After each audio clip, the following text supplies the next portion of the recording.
Hey everyone, welcome back. Today we're going to do something a little bit different. We've been doing a lot about how to save money, how to do things homemade, right? Homemade with love. So today we're going to turn the attention to our four-legged friends, our fur babies. We're going to make some homemade dog treats. I've been wanting to make some treats for Willow. She's had a lot of tummy issues recently. We've had to change food several times.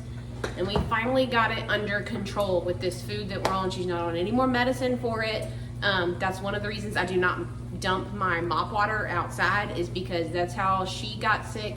And the dog we had before her also got pancreatitis from licking stuff outside. I just don't want to risk that for her or that person's dogs or the person on the other side of them's dogs, because our yard is on a slope. So that's why I don't dump my mop water outside. So I found on Pinterest a recipe for 2 different ways to make dog treats, and they both call for sweet potatoes. So sweet potatoes were on sale. If you saw my grocery haul, these were I think 89 cents a pound. I grabbed 4. One of the recipes is like for a baked treat, and it calls for like a cooked sweet potato that you mash up. So I'm gonna reserve one of these for that recipe, and then these other 3 I'm going to do this. This is a sweet potato dog chew. Now sweet potatoes are very, very healthy, very beneficial for dogs. And when we were going through all this switching her food around, the vet said to look for food that had salmon, that was salmon based, and had sweet potato as one of the main ingredients, among a bunch of other things. But sweet potato was one of the things he really wanted her to be on. So all this recipe is we slice them up. You wash them, dry them, slice them, and you're gonna put them on a baking sheet with some parchment paper. You don't put oil on them, you don't anything. It's just the sweet potato slice. Bake them in the oven at 250. I've already got it turned on. And then for an hour and a half, you turn them over another hour and a half, and that's it. And then you cool completely, and you can store them in the fridge up to 3 weeks, or you can freeze them for up to 4 months. So I'm gonna try it and see, and if all it is a sweet potato, it can't hurt her. So we're gonna let her be the taste tester. So I'm just gonna go ahead, because I'm doing other things in here. So I got my apron on. So while I'm doing my other stuff in the kitchen, I'm sure you can hear the dishwasher running.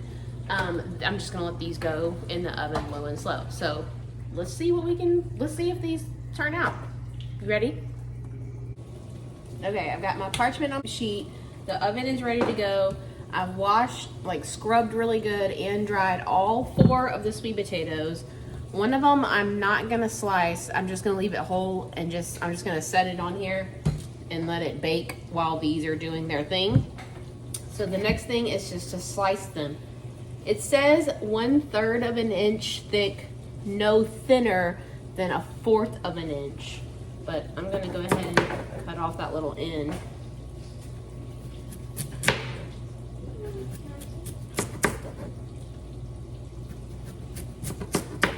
So I'm guessing roughly like that.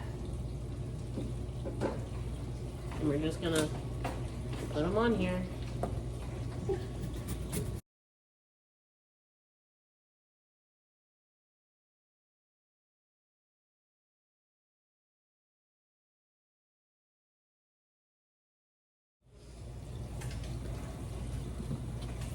Okay, I got them all on here, but I don't think there's any room, and I accidentally chopped the end off of this one that I was gonna just bake, but it's probably fine. Just set it like that. And then at the hour and a half mark, when I go to turn them all over, I'm gonna check to see if this one is done, and if it is, I'll pull it out. If not, I will leave it. So now all you have to do is put them in here.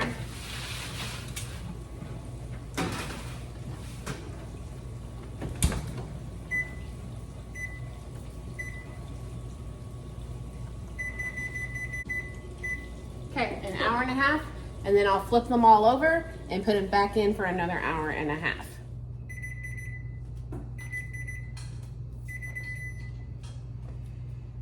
Okay, I did just turn the temperature up to 350, at the 2-minute mark of the timer, so that the temperature is ready for these cinnamon rolls to go in. So here's these.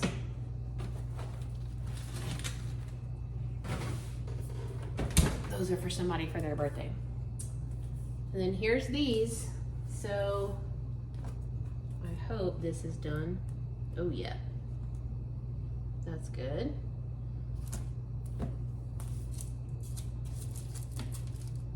We'll just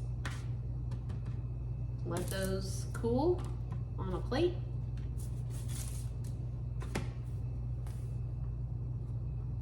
They're still really soft. I don't know if they'll like harden a little bit as they cool, maybe. I don't know.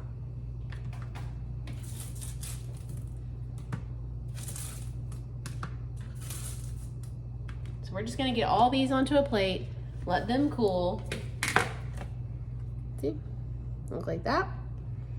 And I'm hoping that they will kind of harden up a little bit as they cool, but they're still pretty soft.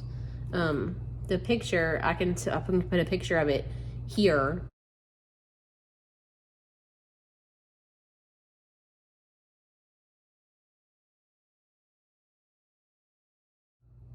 Of what they looked like on the Pinterest thing that I saw. I'm gonna put them on here, let them cool, and then after they're cool, we'll let her try one. And you can see if she likes it. What a good girl. No, sit. A good girl.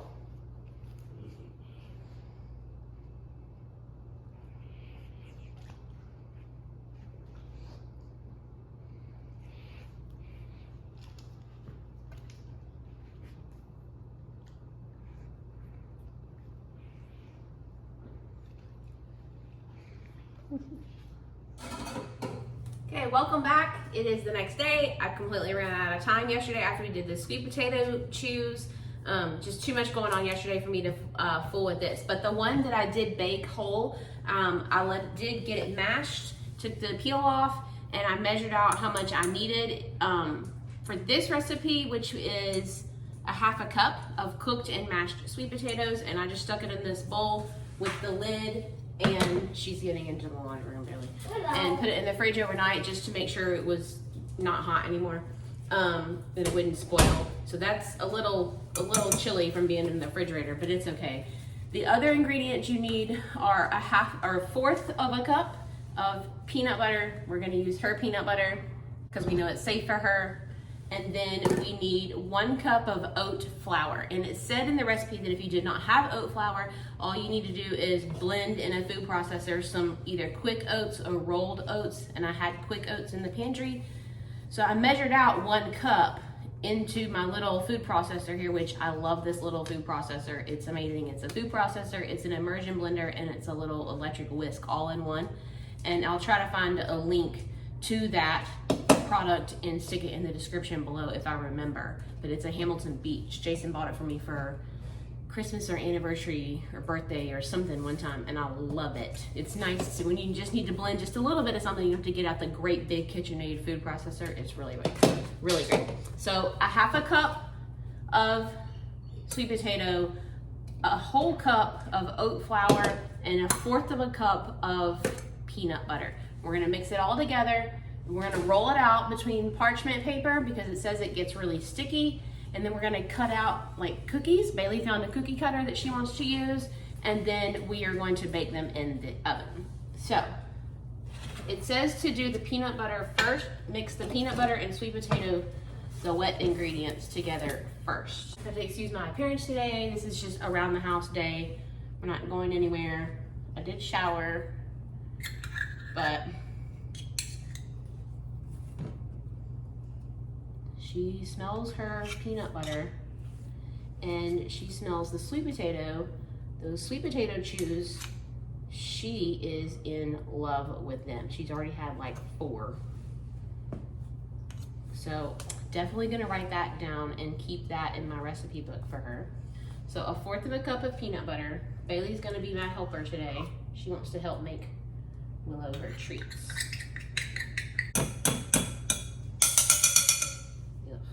I know.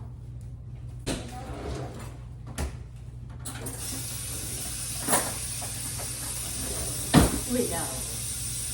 What is that, Willow? What is that? Get back.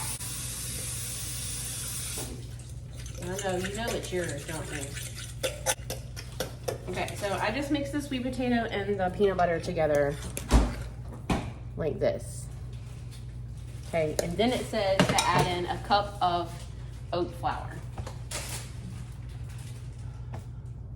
So I measured a cup of oats into the food processor, but I don't know if grinding them down into a flour will affect, the volume. So just to be safe, I'm gonna measure a cup. It might be the exact same. It's actually less. Look at that. Maybe I need to grind more. Well, we're just gonna go with it.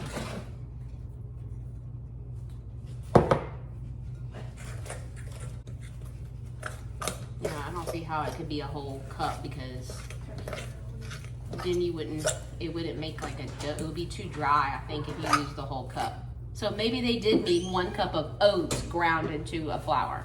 Maybe that's what they meant. I don't know. Anytime I find a recipe for anything, I always make it exactly like they say the first time and then see if it needs to be adjusted or changed, and then I can make those adjustments after that. So it's a dough now. So I think that was probably good. That was about 3/4 of a cup of the flour. Now we're gonna roll it out between pieces of parchment paper because it's sticky, and then cut them out. Bailey found a little doggy shaped cookie cutter she wants to use.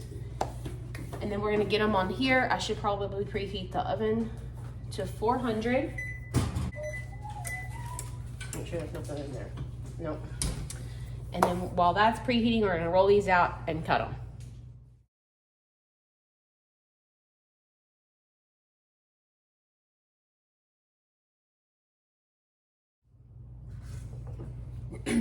All right, so we've got it rolled out.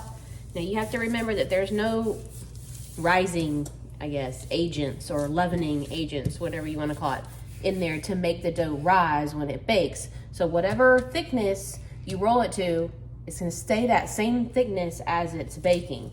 So we wanted ours to be somewhat thin because I want to make them crunchy. Look, and there's little potato peels where I didn't get all the potato peels out, but that's okay because the peel is healthy for her. Now, what's this? So Bailey, you want to cut the cookies out?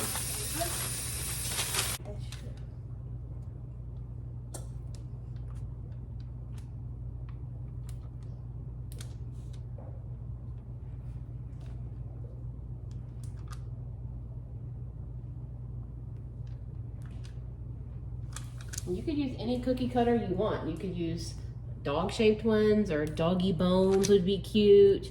Or you could switch it up and like maybe in the holidays make seasonal ones, like maybe hearts for Valentine's, trees or stockings for Christmas, you know, Easter eggs, you know, switch it up.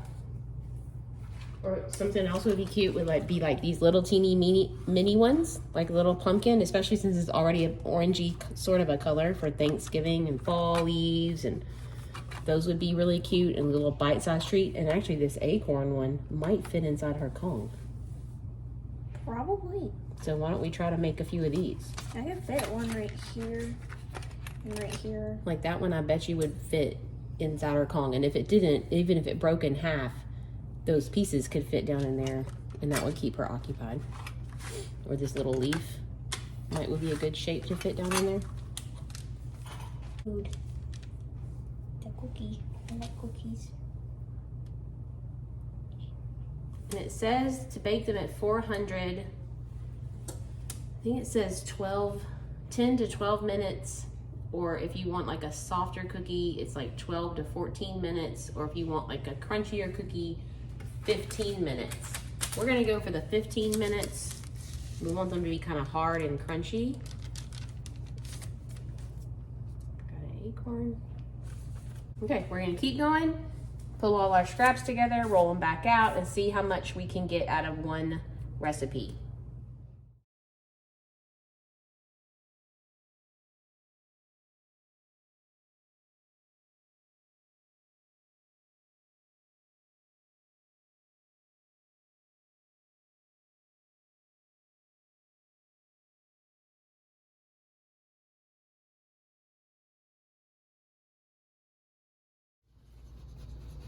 Okay, so the oven is at 400. We have all these cut out. We ended up with 15 of the bigger doggy shaped ones and 25 of the smaller shaped ones. So altogether that's 40.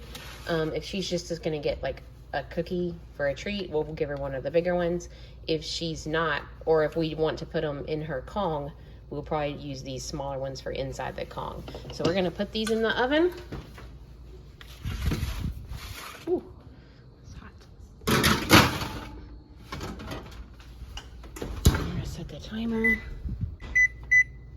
I'm gonna start with 14 and then check them and see. And we'll see what they look like.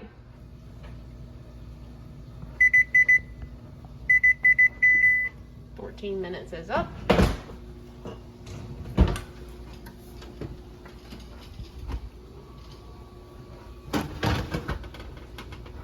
That one's crispy. Yeah, they're probably done.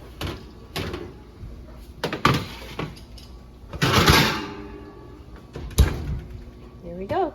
So we're gonna let these cool completely, and then I'm gonna package them up and we'll let Willow taste test them. But they smell good.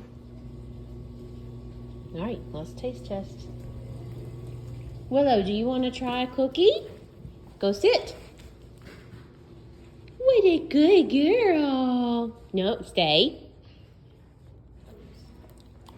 Oh, it's not quite as crunchy. It's a little soft. Look, here's some more. I think it's a keeper. Look, that's such a good girl to sit. Nope. What a good girl. Was that good? It's all gone. It's all gone, baby. What a good Willow. Okay, friends, so I hope that helps you maybe think of some other ways that you could maybe do some DIY, save money, a little bit healthier options for your pets if you have them. Today we did these sweet potato chews. I just stick them in a bag and they are gonna go in the fridge for I think up to a week, or you can freeze them. I believe I told you that. And then we have the little cookies that we made here. These should be the perfect size to stick in her little Kong, and she is patiently waiting right here for me to drop one. They are obviously Willow approved. Baby, I just gave her one. I know, you were spoiled. So that's something that she likes. So we know she likes them. We know that she can have them. They're not gonna hurt her stomach. And also, I forgot to tell you, then these cookies that we just made, you can substitute sweet potato for pumpkin. So if you don't have a sweet potato, or you don't want to fool with baking one and mashing it and cooling it, or what have you, you can crack open a can of pumpkin. Now it just needs to be pure pumpkin, not pumpkin pie filling. It just needs to if you look on the ingredients, it should say pumpkin and nothing else. You can use a cup of that, not a cup, a half a cup of pumpkin out of a can instead of baking a sweet potato if you would rather do that. And that's also very healthy for them, especially for their GI system. So this is 3 ingredients in these cookies, 1 ingredient in these chews. You know exactly what's going in them. You know they're not gonna hurt them, and she obviously likes them, and it was cheap. So happy baking for your puppies, happy cooking for yourselves. Thanks for watching, thanks for supporting the channel, and we will see you in the next video. Bye, y'all. Willow, you want a cookie, Willow? Willow, you want a cookie? What a good girl.